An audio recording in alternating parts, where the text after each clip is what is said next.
Vector form of centripetal acylation.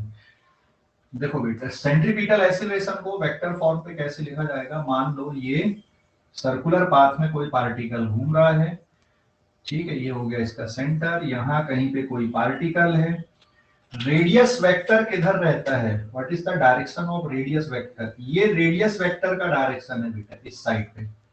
This is the direction of radius vector, ठीक है। Font छोटा तो नहीं हो गया। This is the direction of radius vector. और जो वेलोसिटी वेक्टर होता है, टेंजेंशियल वेलोसिटी वेक्टर, वो ये रहता है ना, ये 90 डिग्री का एंगल दोनों के बीच में। और सेंट्रीपिटल एसिलेशन का डायरेक्शन किधर होता है, टुवर्ड्स द सेंटर होता है, ठीक है। This is angular velocity. यहाँ पे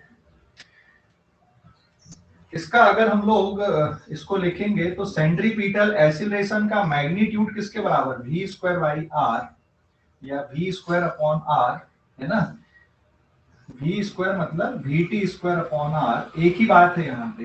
ये vt लिखो आप या v वेक्टर लिखो, या फिर किसके बराबर होता है ये, ओमेगा स्क्वायर इंटू आर के बराबर होता है। समझ गए कि नहीं, ओमेगा स्क्वायर इंटू आर। तो सेंट्रीपिटल एसिलेशन का डायरेक्शन ना रेडियस वेक्टर के अपोजिट है। यूनिट वेक्टर जो डायरेक्शन को रिप्रेजेंट करता है, तो it is vector are divided by magnitude of are या vector are upon are. This is the are cap is radial unit vector. This is radial unit vector. Actual में centripetal acceleration को radial acylation भी बोलते हैं। Radial मतलब जो centre की तरफ लगता है। This is also called radial acceleration, ठीक है। बट रेडियल वर्ड थोड़ा अवॉइड करते हैं, सेंट्रीपिटल ही बोला जाता है, but this is also called radial acceleration. तो अब इसको वेक्टर फॉर्म पे अगर लिखोगे आप सेंट्रीपिटल एसिलेशन को, तो v स्क्वायर बाई आर, और यहाँ पे क्या लेना पड़ेगा आपको, माइनस आर कैप लिखना पड़ेगा। क्यों माइनस आर कैप लिखना पड़ेगा बेटा, बताओ जरा। माइनस साइन क्यों आया यहाँ पे यूनिट वेक्टर में। रेडियस वेक्टर का डायरेक्शन किधर होगा, सेंटर से बाहर की तरफ। सेंट्रीपिटल एसिलेशन का डायरेक्शन किधर है, सेंटर की तरफ है, टुवर्ड्स द सेंटर है। तो यहाँ माइनस साइन क्यों आया, नेगेटिव साइन सोर्स डायरेक्शन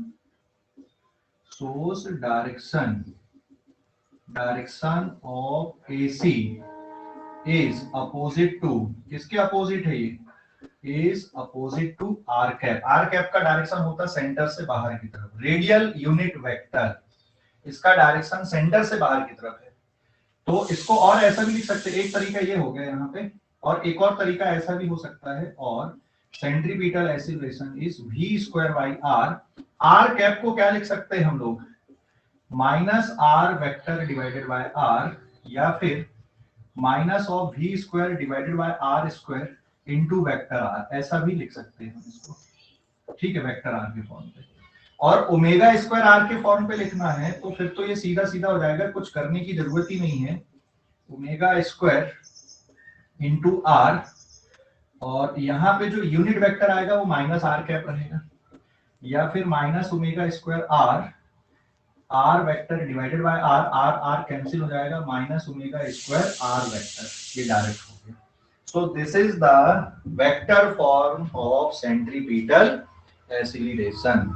समझ गया वेक्टर फॉर्म सेंट्रीपिटल एसिलेशन का वेक्टर फॉर्म समझ गया बेटा, हेलो, समझ गया इसको। Yes sir.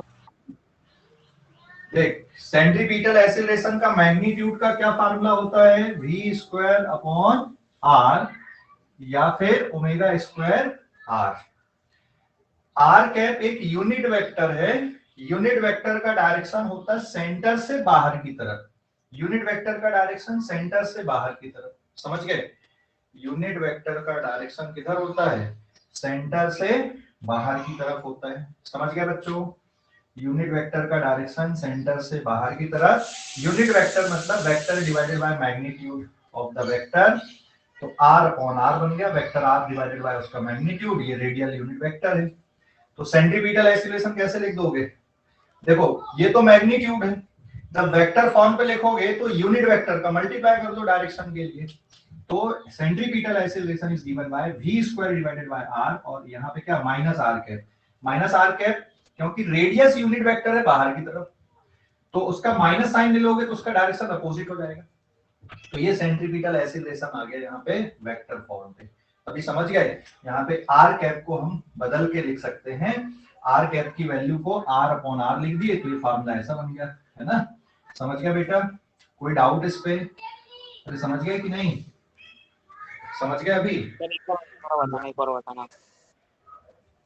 कहां पर से बताऊं? अभी तू अब पूरा मत पूछ, अभी कौन सी स्टेप से नहीं समझ में आया वो पूछ। ये समझ में आया? हाँ फॉर्मूला समझ गया सर, वो आर वाला वो। ये हाँ वो माइनस का। ठीक है। अभी जैसे इसको बताने के लिए ना मुझे ये लेना पड़ेगा, जैसे मान ले ये एक्स एक्सिस है, पॉजिटिव एक्स एक्सिस है, और कोई पार्टिकल मान ले बेटा यहाँ पर है, और ये इधर पे 10 मीटर पर सेकंड की वेलोसिटी से जा रहा है। तो इसकी वेलोसिटी को कैसे लिखते अपन लोग? वेक्टर फॉर्म पे लिखोगे तो tan ऑफ आई कैप लिखते कि नहीं लिखते हम लोग? आई कैप क्या है? Unit vector. कौन से डायरेक्शन का यूनिट वेक्टर होता है i cap? Positive x direction. X. तो यहाँ सीधे सीधे आई कैप अपन ने लिख दिया, मतलब आई कैप क्या शो कर रहा है कि यार ये पॉजिटिव एक्स डायरेक्शन का यूनिट वेक्टर है। तो वैसे ही यहाँ पर सर्कुलर मोशन में जो रेडियस वेक्टर होता है वो सेंटर से बाहर की तरफ होता है।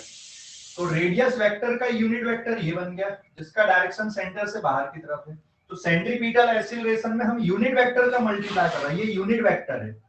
ये किसका अपोजिट यूनिट वेक्टर है? रेडियस वेक्टर के अपोजिट का यूनिट वेक्टर है।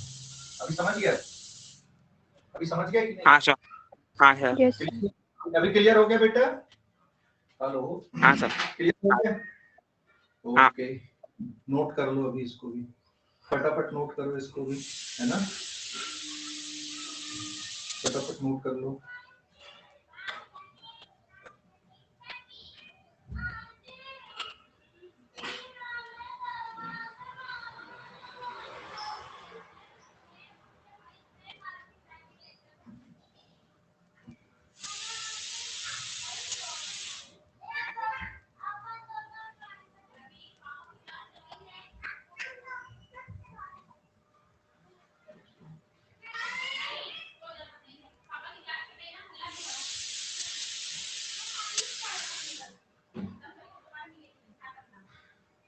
हो गया क्या?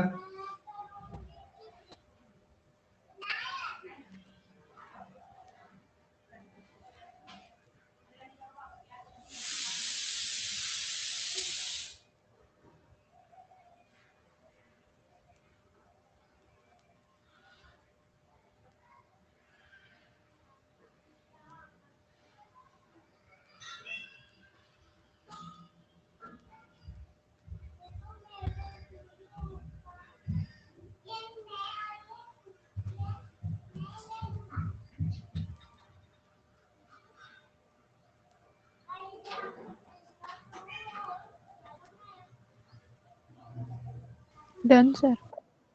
हो गया क्या? Wait sir. अच्छा।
हो गया क्या? हेलो? Yes, sir.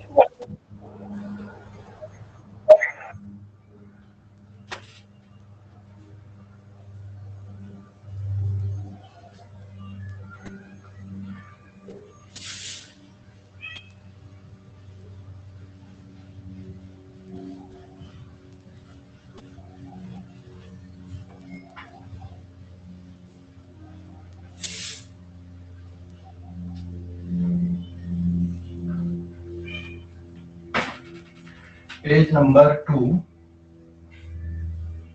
ठीक है, देखो कुछ छोटे छोटे क्वेश्चंस करते हैं हम लोग पहले, उसके बाद आगे बढ़ेंगे। ठीक है, छोटे छोटे क्वेश्चंस ले लेते हैं। Find centripetal acceleration of tip of a second hand of a clock जिसकी लेंथ कितनी दी है, 10 सेंटीमीटर जिसकी लेंथ दी हुई है ना। क्लॉक की लेंथ जो सेकंड हैंड है, सेकंड का जो कांटा है, उसकी जो लेंथ दी है बेटा वो 10 सेंटीमीटर की दी है। तो टिप में कितना सेंट्रीपिटल एक्सीलरेशन आएगा, ये टिप है यहाँ पे इसकी। ठीक है, this is the tip of second hand. हाँ, ये सेकंड का कांटा है यहाँ पे, ये इस तरह से घूमेगा इसकी angle velocity. This is clock. समझिए, जरूरी नहीं कि 12 बजे से ले, किसी भी पॉइंट से ले सकते हैं हम लोग। अब ये ऐसा घूम रहा है, तो यहाँ पर इस टिप का जो सेंट्रीपिटल एक्सीलरेशन आएगा ये इस डायरेक्शन पे आएगा। क्या फार्मूला लिखोगे बताओ जरा। यहाँ पे ये रेडियस है, this radius is equals to length is equals to 10 centimetre. Formula क्या बनेगा बेटा, बताओ जल्दी से। फार्मूला क्या बनेगा यहाँ पे, फार्मूला क्या बनेगा। सेंट्रीपिटल एक्सीलरेशन का फार्मूला क्या क्या होता है, या तो v स्क्वायर बाई r होता है, या ओमेगा स्क्वायर इनटू कितना होता है, r होता है। ठीक है, हाँ यहाँ पे क्वेश्चन में तो पूछा नहीं है, लेकिन आप इसकी टेंजेंशियल वेलोसिटी भी बता सकते हो, that is given by omega r, है ना। टिप की टेंजेंशियल वेलोसिटी भी बता सकते हो कि यहाँ पे कितनी है। और जब ये कांटा यहाँ कहीं पे आएगा, मान लो यहाँ कहीं पे जब आएगा ऐसा घूमकर, है ना, तो यहाँ पे सेंट्रीपिटल एक्सीलरेशन इधर पे रहेगा, और जो इसकी टेंजेंशियल वेलोसिटी है वो इधर पे आ जाएगी। This is the tangential velocity. इसका फार्मूला भी ओमेगा r के बराबर रहेगा। समझ गया बेटा? अरे बोलो जल्दी से, समझ गए कि नहीं? Hello, Yes. ये कितना बनेगा यहाँ पे 6, और यहाँ कहीं पे क्या आएगा 9। ठीक है, तो चलो देखते हैं अभी। तो यहाँ पे ये वैल्यू किसके बराबर है, c v square upon r, या फिर ओमेगा स्क्वायर r है ना। कौन सा फार्मूला लगा दो, ओमेगा पता है क्या यहाँ पे, since omega equals to 2 pi by t, what is t here, what is t, 60 seconds. 60 second. t क्या time period, it is 2 pi radian divided by 60 second. तो ये सॉल्व करने पे आ गया pi upon 30 radian per second. तो centripetal acceleration कितना बन गया यहाँ पे, it is omega square r लगा दो, और ओमेगा की वैल्यू क्या आ गई यहाँ पे, पाई upon 30 in radian per second का होल स्क्वायर। रेडियस मतलब लेंथ कितनी है, 10 सेंटीमीटर है।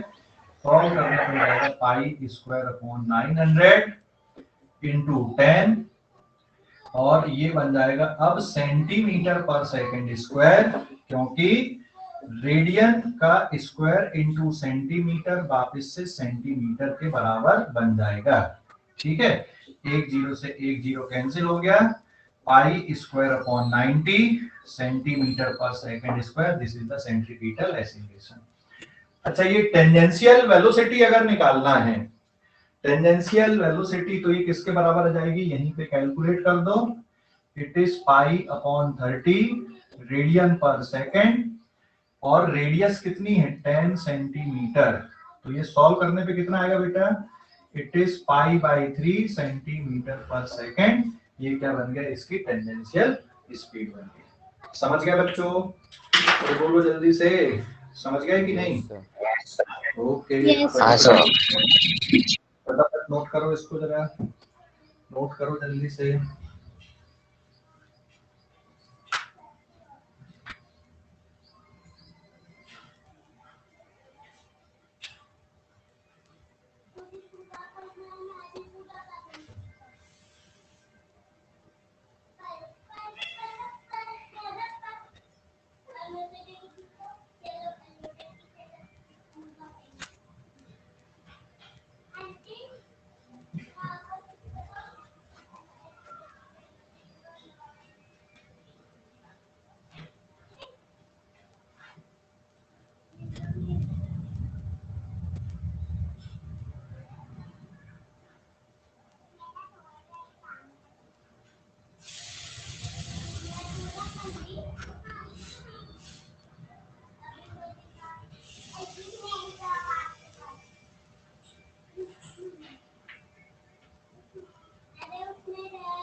हो गया क्या बेटा लिखकर?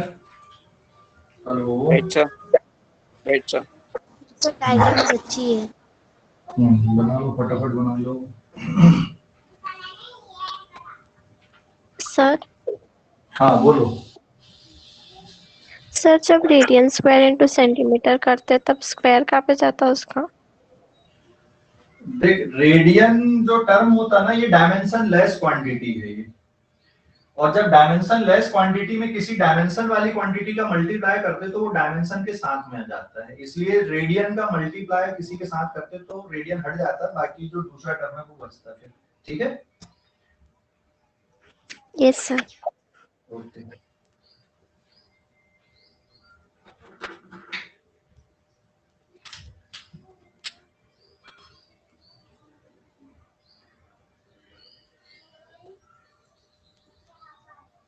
Done sir.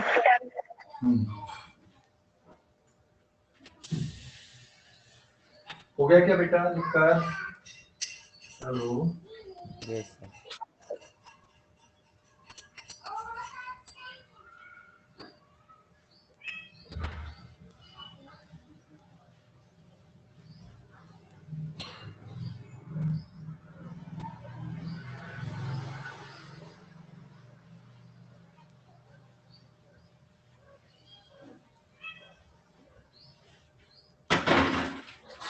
now this is page number 4। देखो अभी एक और क्वेश्चन हम लोग करते हैं यहाँ पे। Sir page number 3। 3 है क्या? Okay, this is page number 3। यहाँ पे क्वेश्चन दिया हुआ है, a wheel is rotating with angular acceleration दिया हुआ इसका 2 रेडियन पर second per second square of radius. A wheel is start from rest, ऐसा लिख रहे हैं हम लोग, start from rest and rotating with this angular acceleration of radius r equals to 10 centimetre. Wheel की रेडियस कितनी है? 10 सेंटीमीटर व्हील की रेडियस है। ठीक है, 10 centimetre is the radius of wheel. Then find first centripetal acceleration, tangential acceleration and तीसरा point, चलो छोटे छोटे कैलकुलेशन देखते हैं हम लोग। सेंटीमीटर बाद में निकालेंगे, पहले हमको निकालना है ओमेगा निकालो, थीटा निकालो, सेंट्रीपिटल एक्सीलरेशन निकालो, टेंजेंशियल एक्सीलरेशन निकालो, टोटल एक्सीलरेशन निकालो at t equals to 5 second. 5 second के ये सारे कैलकुलेशन हमको करना है ऑफ अ पार्टिकल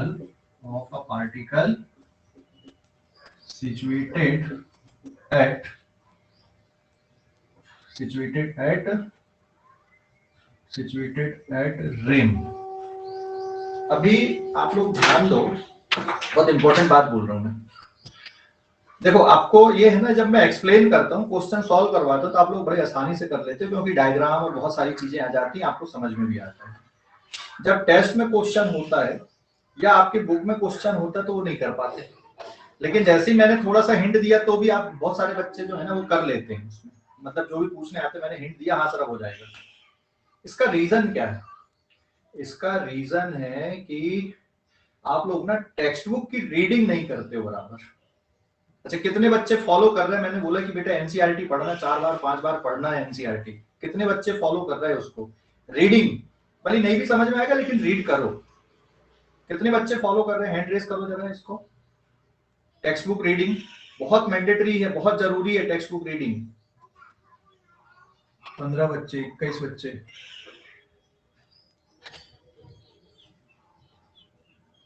हाँ, तो ये फिगर ना सारे बच्चे करना भैया, इसको आप स्ट्रिक्टली भाई फॉलो करो जो चीज मैं बोल रहा हूँ। आपको अगर क्वेश्चन पेपर में या फिर जब आप खुद से करने जाते हो तो समझ में नहीं आता, लेकिन थोड़ी सी हिंट मिल जाती, क्वेश्चन सॉल्व कर लेते हो। उसका सिर्फ और सिर्फ एक ही रीजन है कि आप लोग टेक्स्ट बुक रीडिंग नहीं करते हो। टेक्स्ट बुक रीडिंग एक बहुत अच्छी हैबिट है यार, आप उस हैबिट को डालो, टेक्स्ट बुक रीडिंग हैबिट को, और जो भी चैप्टर चल रहा होता है उसको 4 से 5 बार पढ़ो पहले। जब तक आप चैप्टर की रीडिंग नहीं करोगे, आप इमेजिन नहीं करोगे। तो इमेजिनेशन बहुत जरूरी है फिजिक्स में। अगर आपने सिचुएशन को इमेजिन कर लिया, फिजिक्स टफ नहीं है, जैसे ये क्वेश्चन सब पढ़े यार हमने, बिल्कुल बेसिक बेसिक चीजें हैं। इमेजिनेशन बहुत इंपॉर्टेंट है। आपने इमेजिनेशन कर लिया, डायग्राम बना लिया, इसका मतलब आधा क्वेश्चन आपका सॉल्व हो गया। उसके बाद तो यार कैलकुलेशन ही बचता है बस। तो ये तभी आएगा, ये जो इमेजिनेशन है ये तभी आएगा आपको जब आप टेक्स्ट बुक रीडिंग करोगे। सबसे बढ़िया एनसीईआरटी उठा लो या स्टेट बोर्ड की बुक उठा लो, है ना, जो भी आपको पढ़ना है, चैप्टर को रीड करो। जब तक आप चैप्टर को रीड नहीं करोगे, आप इमेजिन नहीं करोगे, या तो मॉड्यूल के क्वेश्चन उठा लो उसको पढ़ो, नहीं भी सॉल्व हो रहा कोई बात नहीं, कोई इशू नहीं है, सॉल्व नहीं होना इशू नहीं है। इशू है कि आप उसको ट्राई नहीं करते, आप उसको इमेजिन ही नहीं करते। कम से कम आपको क्वेश्चन इमेजिन हो जाना चाहिए, है ना, कि क्या क्वेश्चन में पूछा है वो आपको पता लग जाना चाहिए। क्वेश्चन का आपको डायग्राम निकालते बनना चाहिए। अगर आपसे इतना बनने लगा, समझ लो आपका फिजिक्स स्ट्रांग होने लगा। और ये अब टाइम आ गया है अभी ये करने का, है ना। तो मैं शुरुआत से बोल रहा हूँ कि टेक्स्ट बुक रीडिंग बहुत बहुत इंपॉर्टेंट है। आधा घंटा 1 घंटा आप टेक्स्ट बुक रीडिंग के लिए जरूर निकालो अभी, फिर भले थोड़ा दिन बाद, जिनकी बिल्कुल हैबिट नहीं है फिर उसको आधा घंटा कर लेना, लेकिन हर दिन टेक्स्ट बुक रीडिंग करो। टेक्स्ट बुक रीडिंग करने से आपका इमेजिनेशन पावर बढ़ेगा। वीडियो देखने से नहीं बढ़ता, एनिमेशन से नहीं बढ़ता, वो पका पकाया मिलता है, ठीक है। ये जो आपका इमेजिनेशन पावर है ना, जब आप पढ़ोगे और जब आप सोचोगे उससे बढ़ता है, देखने से नहीं बढ़ता यार। उसका एग्जांपल बताता हूं मैं कि देखने से क्यों नहीं बढ़ता है। जैसे मान लो मैंने आपको कोई पेंटिंग दिखा दी, है ना, मैंने मान लो किसी चीज की पेंटिंग दिखा दी, या मैंने बोल दिया एक तालाब की पेंटिंग दिखा दी मैंने, आपके दिमाग में हाँ ये ऐसा ऐसा तालाब है, फिर वो ज्यादा दिन तक नहीं रहेगा, भूल जाओगे फिर। और जब भी मैं तालाब बोलूंगा या, है ना, तो आपके दिमाग में वही पेंटिंग आएगी हमेशा। लेकिन फिजिक्स में सिचुएशन बदलते रहती है ना, कंडीशंस बदलते रहती है ना, तो हम लोग कितनी इमेज दिखाएंगे, हर क्वेश्चन की तो इमेज दिखा नहीं सकते, कहीं से भी हम क्वेश्चन इमेजिन करवा सकते हैं, कैसे भी क्वेश्चन बना सकते हैं। हाँ, लेकिन अगर मैं तालाब की आपको पेंटिंग ना दिखाऊं और मैं उसको पूरा डिस्क्रिप्शन में लिखूं मैं वहां पे कि एक तालाब है ना, ट्रेपीजियम शेप का तालाब है, उसके जो पैरेलल साइड्स हैं उसके चारों कोने पे पेड़ लगे हुए हैं, है ना, उसमें कितना पानी भरा हुआ है, उसमें बीच में एक और टापू बना दिए, तो अब आपको उसको इमेजिन करना है, समझ गए ना। तो जब आप इस तरह से इमेजिन करोगे, जब आप वर्डिंग पढ़ोगे, उसकी वोकैबुलरी पढ़ोगे, तो आपके दिमाग में उसकी इमेज जाएगी कि हाँ मुझे कैसे सोचना है, किस तरह से थिंक करना है। बात समझ रहे हो कि नहीं? हेलो, समझ रहे हो इसको? समझ रहे हो कि नहीं, है ना? Yes, sir. इसलिए टेक्स्ट बुक रीडिंग बहुत जरूरी है। इसलिए बेटा टेक्स्ट बुक रीडिंग जरूरी है, क्योंकि अगर आप टेक्स्ट बुक रीडिंग नहीं करोगे तो ये इमेजिनेशन आपको नहीं आएगा, और ये इमेजिनेशन नहीं आएगा तो आपको क्वेश्चन सॉल्व करने में तकलीफ होगी। आप इमेजिन ही नहीं कर पाओगे, उतना मुश्किल नहीं है फिजिक्स सॉल्व करना। मुश्किल क्या है? इमेजिन करना। आप इमेजिन नहीं कर पाते हो चीजों को, और जब आपका इमेजिनेशन बढ़िया हो गया, चीजें आराम से होने लगेंगी, आपको क्वेश्चन आराम से बनने लगेंगे। मैं लिटरली बताऊं, फिजिक्स में ज्यादा थ्योरी है नहीं, ज्यादा फार्मूले याद करने के नहीं है, ठीक है, चीजें लिमिटेड है, पूरे चैप्टर में वही वही चीजें चलती रहती हैं। यहाँ पे बताओ, अपन ने सर्कुलर मोशन पढ़ रहे थे, लिंक है वही पूरा, एक टॉपिक से दूसरा टॉपिक का लिंक चल रहा है, वही काइनेमेटिक्स इक्वेशन वहां पढ़ रहे थे, फिर से यहाँ पे पढ़ रहे हैं हम लोग, बस कैलकुलेशन का थोड़ा सा तरीका बदल गया है। बाकी ऐसा कुछ नया आ गया क्या? एकदम नया नहीं आता है यहाँ पे, सिचुएशन ही बस नई नई होती जाती है। तो सिचुएशन नई नई होती जाती मतलब आपको इमेजिन करना पड़ेगा फिर वैसे। समझ गए? समझ गए कि नहीं बेटा? है ना। तो टेक्स्ट बुक रीडिंग बहुत बहुत इंपॉर्टेंट पार्ट है। टेक्स्ट बुक रीडिंग आपको करना ही है, आप करो डेली। हर चैप्टर की रीडिंग कम से कम 4 से 5 बार होनी चाहिए। हर क्वेश्चन की रीडिंग 4 से 5 बार हो जानी चाहिए, आपकी एनसीईआरटी की हो जानी चाहिए, है ना, जेई वालों को एससीबी की हो जानी चाहिए, नीट वाले बच्चों का एनसीईआरटी का हो जाना चाहिए, जो मॉड्यूल मिला है उसका हो जाना चाहिए क्वेश्चंस की रीडिंग। और क्वेश्चन रीड करके, भली ना बने आपसे यार, आप लॉजिक भली ना लगा पाओ कि कौन सा फार्मूला लगा रहा है क्या लगा रहा है, लेकिन आपको इतना समझ में आ जाए क्वेश्चन का कि क्वेश्चन में पूछा क्या है और क्वेश्चन का डायग्राम निकालना सीख लो पहले। जब इतना भी आपको आने लगा ना तो समझ लो आपका आधा काम हो गया है। ठीक है, आधा काम हो गया आपका। फिर इतना भी अगर हमको आ गया, आधा काम हमारा हो गया है सीखने के लिए। समझ गया बेटा? हेलो, समझ गए? Yes sir. सर ये टेस्ट का पोर्शन क्या है यार, मैंने शुरू में बताया था, लास्ट में और बता दूंगा और इसमें डाल दूंगा ग्रुप में। ठीक है, और क्लास पूरी अटेंड करो। मैं देखता हूँ ना क्लास चलती है, फिर बच्चे ज्वाइन हो जाते पूरे, फिर 10-15 गायब हो गए, फिर 20 गायब हो गए क्लास के एंड होते होते। ऐसा मत करो, क्लास पूरी अटेंड करो, उसका ही बेनिफिट है। आधी क्लास करने का क्या बेनिफिट है कि चीजें छूट गई हमारी, आखिरी में क्या पढ़ाए थे सर ने वो छूट गया। आप सोचोगे कि हम वीडियो देख के कर लेंगे, लिटरली बताओ ना, वीडियो देख के पढ़ाई नहीं होती है। ठीक है, पढ़ाई क्यों नहीं होती वीडियो देख के? क्योंकि उतना पेशेंस नहीं है तुम्हारे पास में। आज की जनरेशन में थोड़ा पेशेंस की कमी आई है, चीजें बिल्कुल जल्दी जल्दी करना चाहती है आज की जनरेशन। हाँ तुरंत हो गया, ऐसा नहीं होता है। ठीक है, और जो पढ़ाई है ना आपका, जैसे फिजिक्स है, केमिस्ट्री है, मैथ्स है, बायोलॉजी है, ये कोई पिक्चर टाइप थोड़ी होती पढ़ाई की यार। 3 घंटे की पिक्चर है, देख लिया हो गई, कहानी खत्म। यहाँ तो हर दिन 3 घंटे की पिक्चर देखना तुमको, और वो भी अलग अलग टाइप की। कभी पसंद आएगी कभी नहीं आएगी। और जब सामने से नहीं हो रहा है, जब रूटीन में नहीं हो रहा है, तो तुम अगर खुद से करने की कोशिश करोगे ना तो बड़ा डिफिकल्ट टास्क है तुम्हारे लिए। इसलिए रूटीन में आना जरूरी है, रूटीन को फॉलो करना जरूरी है। भाई क्लास चालू हुई, आप क्लास करो पूरा, बोल रहे हैं कि आपको साथ में लिखना है तो आपको लिखना है। तो रूटीन अगर आप फॉलो करोगे, एक पार्ट आपका आ ही गया, डिसिप्लिन जो रहता है, इंटरनल डिसिप्लिन, तो आपकी तैयारी बेहतर होने लगेगी। और अगर डिसिप्लिन फॉलो नहीं करोगे, रूटीन फॉलो नहीं करोगे, तो फिर कुछ नहीं हो सकता फिर, है ना? फिर तो ये सब फालतू की बातें। तो रूटीन फॉलो करना बहुत बहुत जरूरी है। पूरी क्लास करो, कुछ भी हो जाए पूरी क्लास करना जरूरी है। पूरा नोट्स अपना क्लास के साथ में लिखते चलो, रिवीजन करते चलो, टेक्स्ट बुक रीडिंग करो, क्वेश्चन को इमेजिन करो, है ना? तो ये सब बहुत बेटा इंपॉर्टेंट पार्ट होते हैं। ठीक है, आगे बढ़े हमारा। तो ये क्वेश्चन है, अभी ये बताओ मुझे, अभी मैंने एक क्वेश्चन लिखा वर्डिंग में, मैंने तो भी अभी बिल्कुल सिंपल वर्डिंग लिखा हूँ। जब आप क्वेश्चन पढ़ोगे एक्चुअल इसका, तो थोड़ा और कॉम्प्लिकेटेड वर्डिंग रहती है ना? तो वो तभी बनेगा आपसे जब आप क्वेश्चन पढ़ोगे, आपकी वोकेबुलरी स्ट्रांग होगी। कोई बता सकता है इस क्वेश्चन का इमेजिनेशन कैसा है? तुम में से कोई एक कि सर इसको ऐसा ऐसा बना लो, इसका डायग्राम ऐसा बना लो, क्या क्या पूछा गया है? सोच सकते हो कि? बताओ जरा कोई भी, एनीबॉडी एल्स? डायग्राम कैसा है भाई? सर्कुलर मोशन है, अ व्हील, तो व्हील मतलब कैसा बनाओगे व्हील? ये इस तरह से बना दोगे व्हील, कि नहीं? हाँ या ना, बोलो जल्दी से। व्हील ऐसा बना दिया अपन ने। अब व्हील बनाने के बाद क्या करोगे? ये व्हील बना दिए, रेडियस बना दोगे यहाँ पे, है ना? ये सब चलो हमने रेडियस भी बना दिया व्हील की। अब ऐसा दिया नहीं कि व्हील कैसा घूम रहा है, क्लॉकवाइज घूम रहा है कि एंटी क्लॉकवाइज। हो सकता है व्हील इधर भी जा सकता है इधर भी जा सकता है। क्वेश्चन में कुछ मेंशन है क्या व्हील के? नहीं है। नो। तो हम कैसा भी मान सकते हैं, क्वेश्चन में जब ऐसा मेंशन नहीं है तो हम इसको ऐसा भी मान सकते हैं, एंगुलर वेलोसिटी हो गई। लेकिन व्हील बोल रहा है कि starting from rest. Starting from rest का मतलब समझ गए? t इक्वल्स टू 0 पे एंगुलर वेलोसिटी कितनी इसकी? t इक्वल्स टू 0 पे इनिशियल एंगुलर वेलोसिटी 0 है। हाँ, लेकिन इसमें एंगुलर एक्सीलरेशन है, कितने का है? 2 रेडियन पर सेकेंड स्क्वायर का एंगुलर एक्सीलरेशन है। समझ गए? अरे समझ गए कि नहीं? Yes sir. इसके बाद क्या है बेटा फिर? इसकी रेडियस कितनी दी हुई है यहाँ पे? इसकी 10 रेडियस सेंटीमीटर। सेंटीमीटर इसकी रेडियस दी हुई है।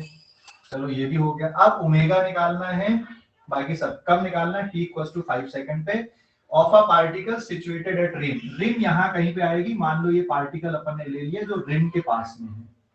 तो रिम के पास के पार्टिकल का क्या क्या निकालना है हमको? वैसे यहाँ दिया नहीं है, बट ये हो जाएगा टेंजेंशियल वेलोसिटी। यहीं पे क्या आ जाएगा बेटा? इट इज टेंजेंशियल एक्सीलरेशन, और ये हो गया सेंट्रीपिटल एक्सीलरेशन। और दोनों एक्सीलरेशन का सम कौन सा एक्सीलरेशन बनता है?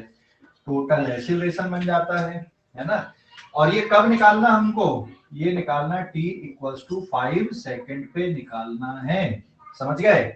तो सबसे पहले शुरुआत करते हैं, omega equals to omega not plus alpha T. समझ गए? Omega equals to omega not plus alpha T. Value put कर दो बेटा, ओमेगा नॉट की वैल्यू 0 0 आएगी ना, t इक्वल्स टू 0 पे। अल्फा की वैल्यू कितनी है 2, t कितना लेना 5। आंसर कितना हो गया 10 रेडियन पर सेकंड आंसर हो गया। समझ गया बेटा? अरे बोलो जल्दी से। Yes sir. अब यस सर। अगर थीटा निकालना, theta equals to omega not T plus half of कितना रहेगा फार्मूला अल्फा टी स्क्वायर। यहाँ पे ओमेगा नॉट की वैल्यू है 0 into 5 plus half of into 2 into 5 का स्क्वायर, 2 से 2 कट गया, 25 रेडियन। तीसरा पॉइंट एंगुलर वेलोसिटी भी निकाल लिए। टेंजेंशियल एक्सीलरेशन किसके बराबर होता है, it is equals to alpha into R. Alpha की वैल्यू कितनी है 2 radian per second square into 10 centimetre. So what is the answer here? It is 20 centimetre per second square या फिर 0.2 मीटर पर सेकंड स्क्वायर। ये क्या निकल गया, टेंजेंशियल एक्सीलरेशन निकल गया। समझ गए? अरे बोलो भाई, समझ गए कि नहीं? No sir. यस। कहाँ से नहीं समझा, कहाँ से नहीं समझा? अरे यार एक मिनट पूछ लेना दो। वो क्या बोल रहे हैं तुमसे, उनको पूछना है ना। सर ये 2 रेडियन था और इंटू 10, तो वहां से रेडियन कहाँ गया? हाँ मैंने इसके पहले भी बताया था आप लोगों को, अब भी बताया था थोड़ी देर पहले। जब रेडियन कैसी फिजिकल क्वांटिटी होती है, डायमेंशन लेस होती है, तो रेडियन में सेंटीमीटर का मल्टीप्लाई कर दोगे सेंटीमीटर बन जाएगा, रेडियन में मीटर का मल्टीप्लाई कर दोगे मीटर बन जाएगा। समझ गए? हेलो, रेडियन क्योंकि डायमेंशन लेस है, और डायमेंशन लेस में जब आप किसी डायमेंशन वाली फिजिकल क्वांटिटी का मल्टीप्लाई करते हो तो वो डायमेंशन के साथ आ जाती है। ठीक है, समझ गए? Okay sir. ओके, लिख लो अभी इसको, फटाफट लिखो इसको।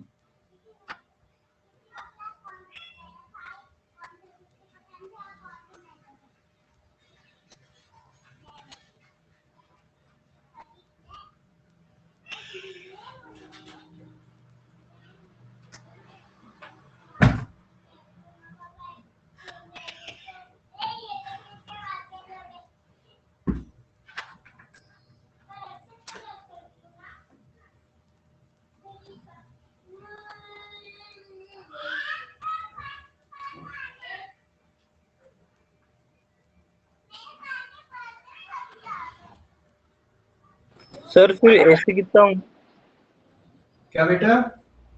एसी एक्सेलरेशन अभी निकालेंगे ना, अभी यहाँ तक तो निकाल लिया। अभी बता, सेंट्रीपिटल एक्सीलरेशन का क्या फार्मूला होता है सेंट्रीपिटल का? बी स्क्वायर अपॉन हाँ,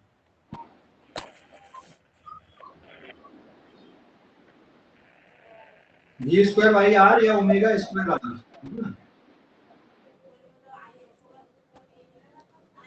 हो गया क्या?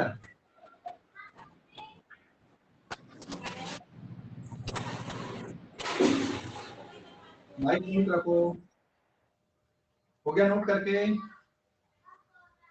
Yes sir done. Yes sir.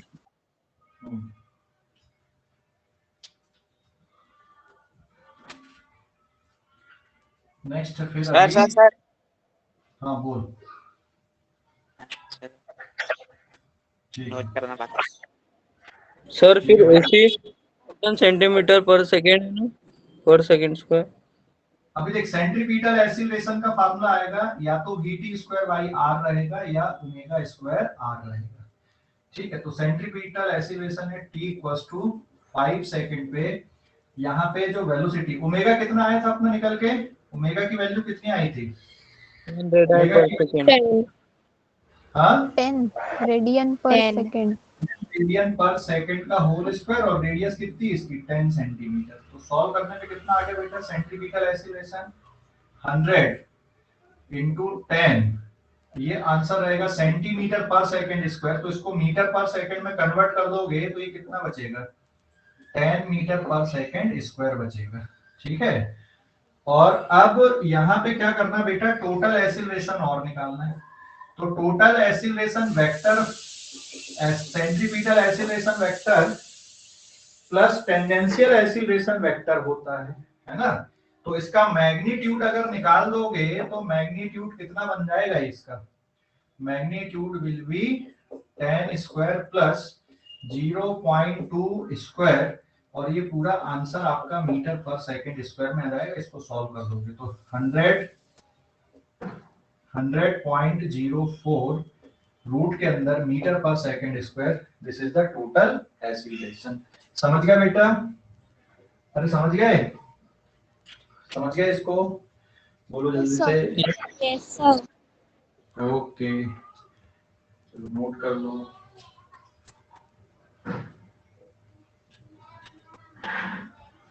Sir हो गया। Okay, very good. बाकी बच्चे भी नोट कर लो।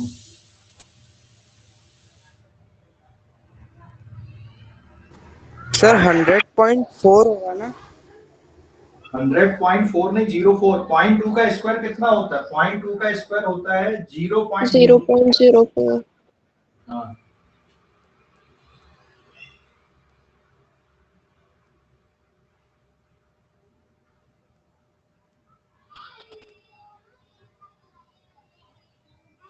हो गया क्या? Hello, yes sir. Yes sir.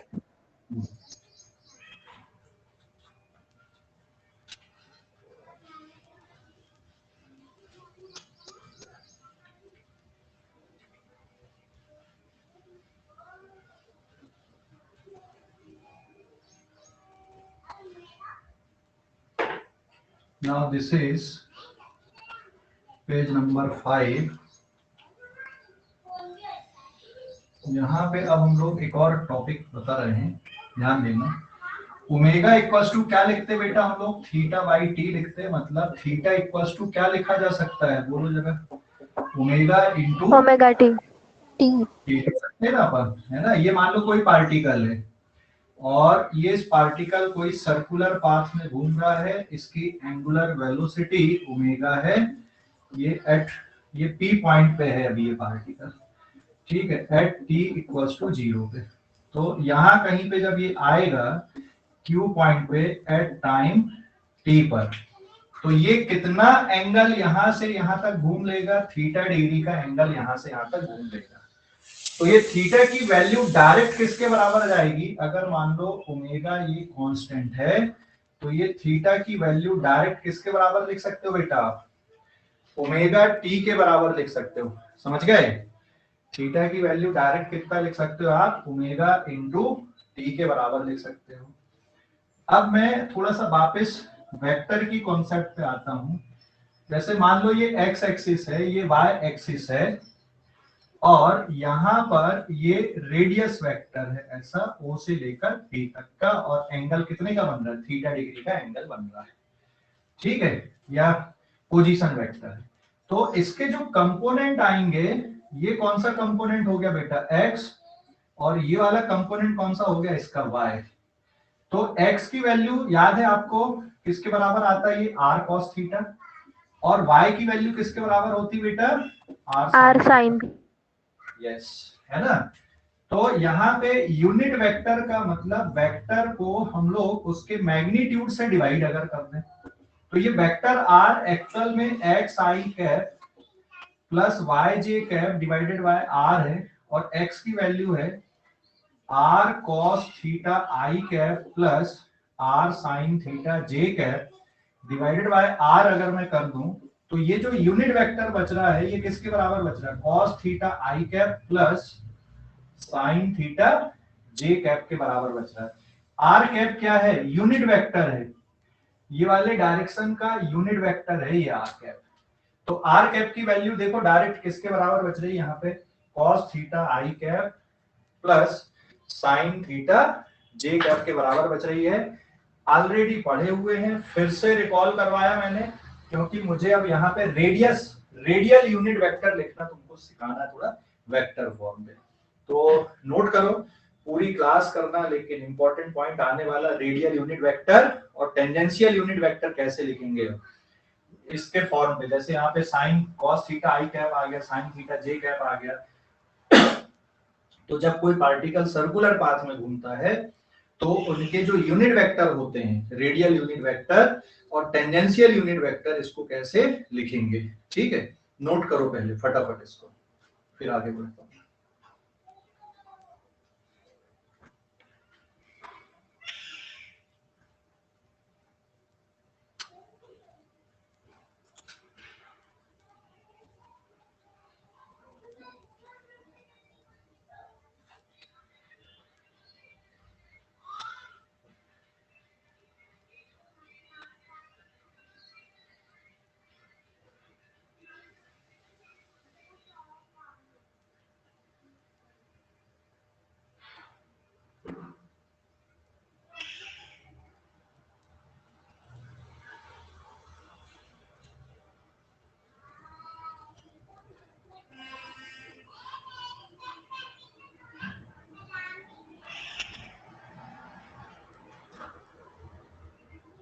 Sir done. Sir हाँ बोलो बेटा।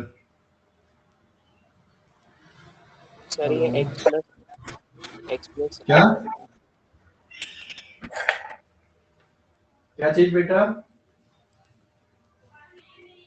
ये कहाँ से आ गया?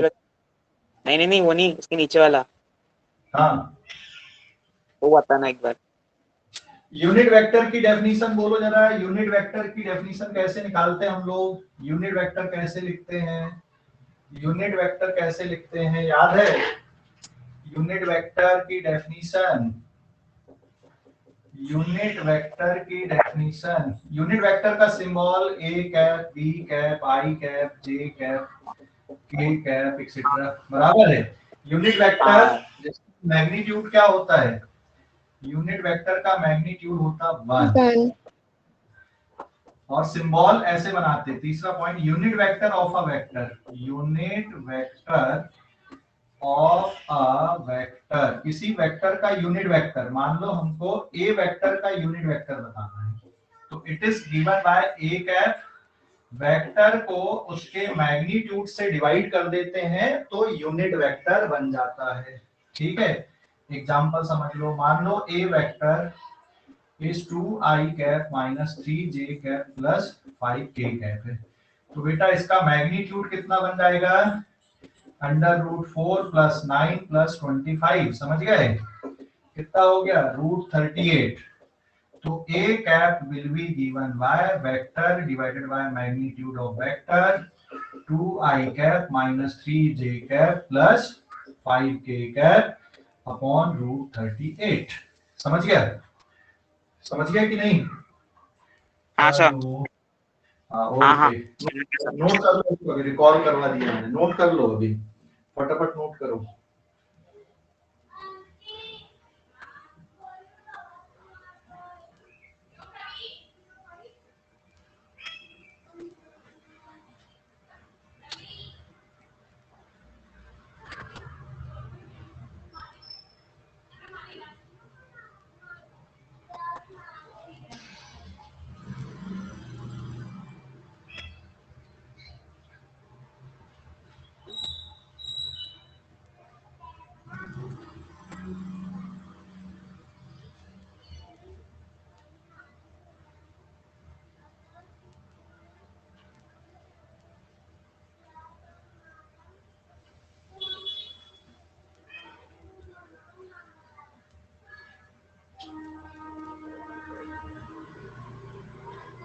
हो गया बेटा? हेलो? Yes sir. एक मिनट।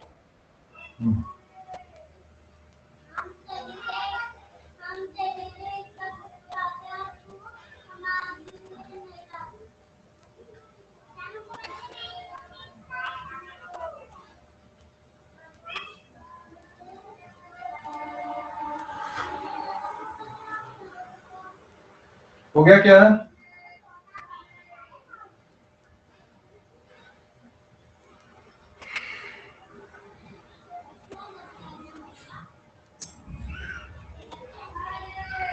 हेलो? हो गया क्या? Yes sir.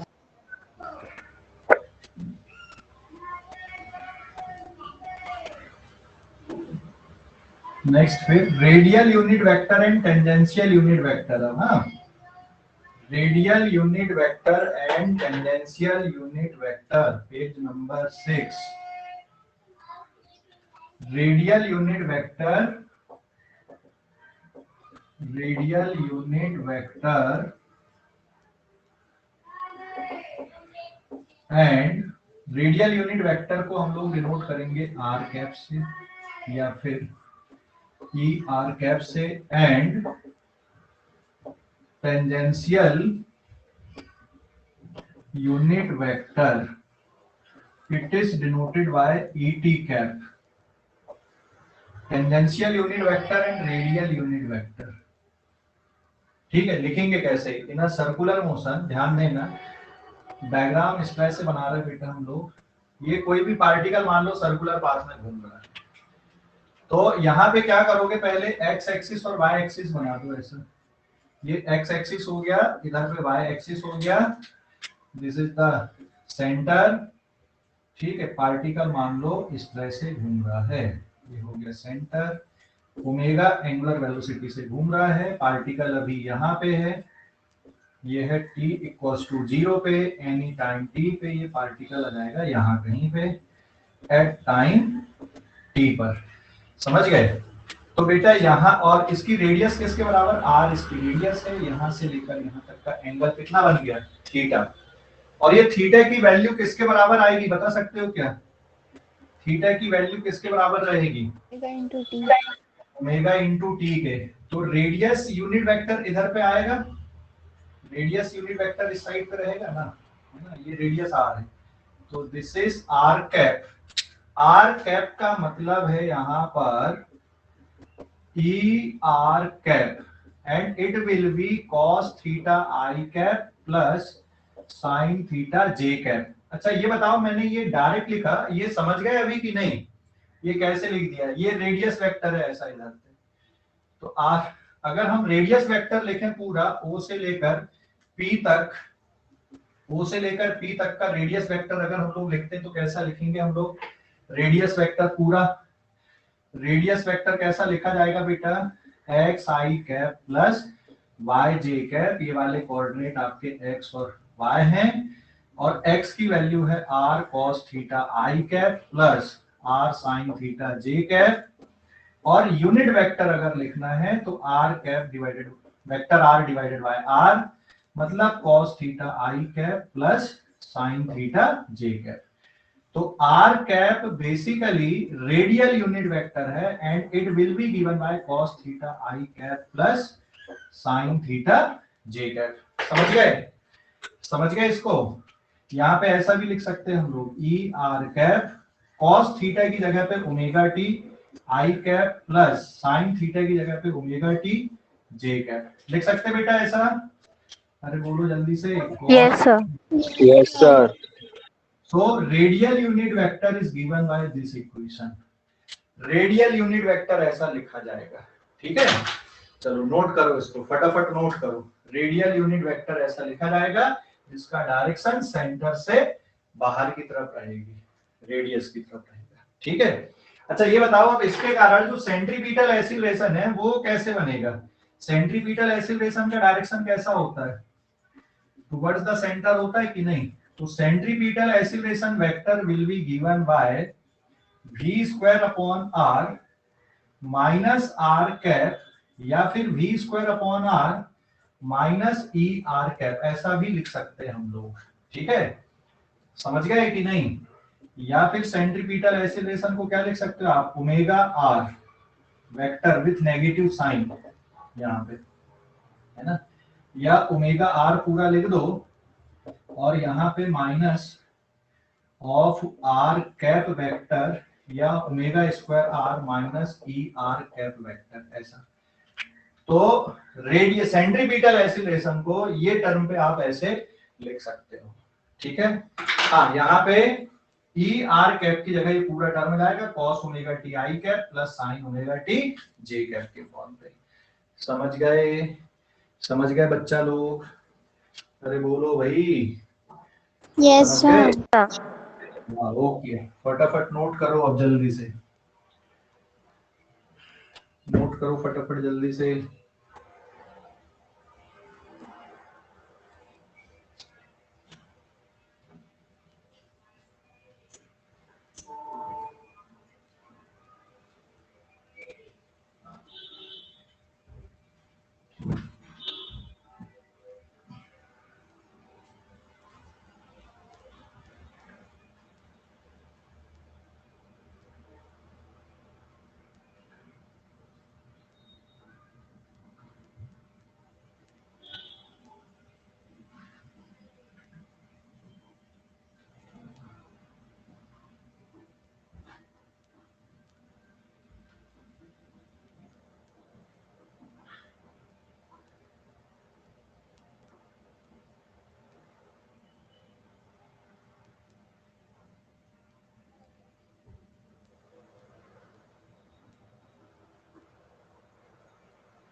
Hello sir. हाँ बेटा बोलो। नहीं सर, वो ज्यादा शांति हो गई तो मुझे लगा मेरे तरफ से नेटवर्क एरर हो गया तो नहीं नहीं, ज्यादा शांति नहीं हुई। हो गया नोट करके? टेंजेंशियल वाला बचा अभी, ये तो रेडियल वाला हो गया। टेंजेंशियल वाला कैसा बनेगा? इसके परपेंडिकुलर जाएगा रेडियल यूनिट वेक्टर के, है ना? तो ये हो गया नोट करके। Hello yes yes sir.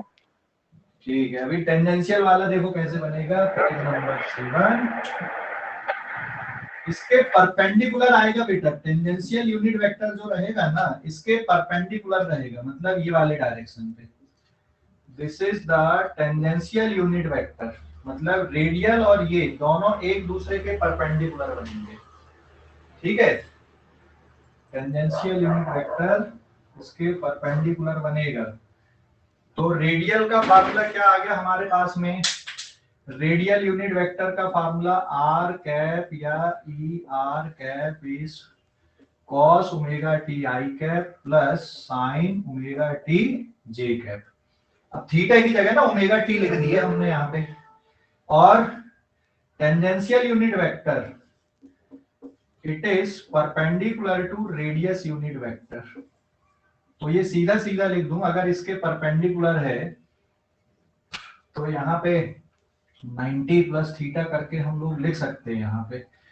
ठीक है, मतलब ये इसके परपेंडिकुलर है, तो जो टेंजेंशियल यूनिट वेक्टर आएगा बेटा, it will be given by cos of omega T plus pi by 2 I cap plus sine omega T plus pi by 2 J cap. मतलब सीधा सीधा, कुछ कैलकुलेशन की जरूरत नहीं है, दोनों एक दूसरे के परपेंडिकुलर हैं। तो टेंजेंशियल यूनिट वेक्टर यहीं से आप निकाल सकते हो। Cos omega T plus pi by 2 कितना आ जाएगा? I cap plus sine omega T plus pi by 2 J cap. तो cos omega T plus pi by 2 बन जाएगा तुम्हारा minus sine omega T I cap और plus cos omega T J cap. So it is the, और हाँ अगर ये perpendicular है ना, तो इनका जो डॉट प्रोडक्ट रहेगा, इनका डॉट प्रोडक्ट रहेगा जीरो। इनका डॉट प्रोडक्ट रहेगा जीरो, टेंजेंशियल यूनिट वेक्टर और रेडियल यूनिट वेक्टर का। तो टेंजेंशियल यूनिट वेक्टर का बेटा ये फार्मूला बन गया यहाँ पे ऐसा, ये formula. This is the tangential unit vector. समझ गए? ये टेंजेंशियल यूनिट वेक्टर आ गया। अरे बोलो भाई। समझ गए कि नहीं? Yes sir.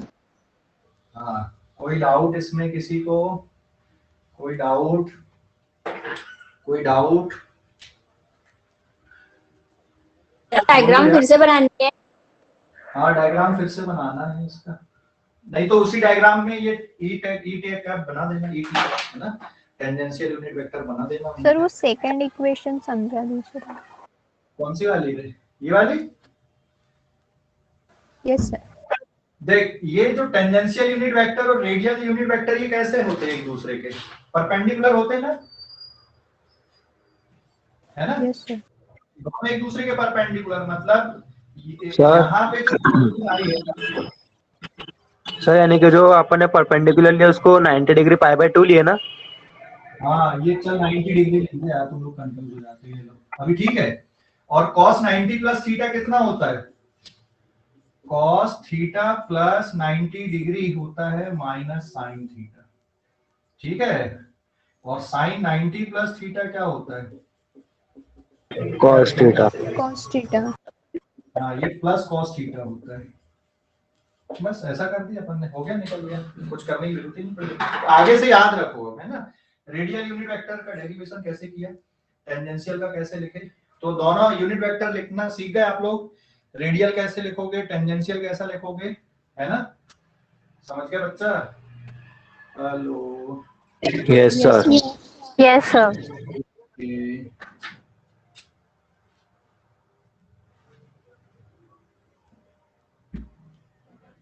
सर हाँ बोलो बेटा। Sir tangential unit vector perpendicular to radial unit vector या फिर radial unit vector perpendicular tangential unit vector, दोनों एक ही बात होंगे ना सर? हाँ, दोनों एक ही बात है ना यार। अब किसको देख, यहाँ पे ये देखिए दो पेन है ना, red pen and blue pen, एक दूसरे के परपेंडिकुलर। ऐसा बोलोगे रेड के परपेंडिकुलर ब्लू है या ब्लू के परपेंडिकुलर रेड है, एक ही बात है ना? समझ गया? हाँ। ये देख, ऐसा ये रेडियल वेक्टर ऐसा जा रहा और ये ऐसा, दोनों एक दूसरे के परपेंडिकुलर ऐसा चलते जाएंगे। रेडियस वेक्टर ऐसा घूमता जाएगा और टेंजेंशियल ऐसा घूमता जाएगा, है ना? ऐसा, ये ऐसा। समझ गए बच्चा? हाँ सर। अरे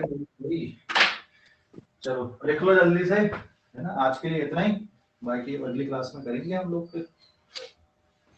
bye sir. Okay, bye bye, take care, see you. Bye sir. Sir आज आप इंदौरा ब्रांच में आएंगे ना? Yes of course, I am in Indaura at 12:30। Class end कर दूं? Bye sir. Okay bye.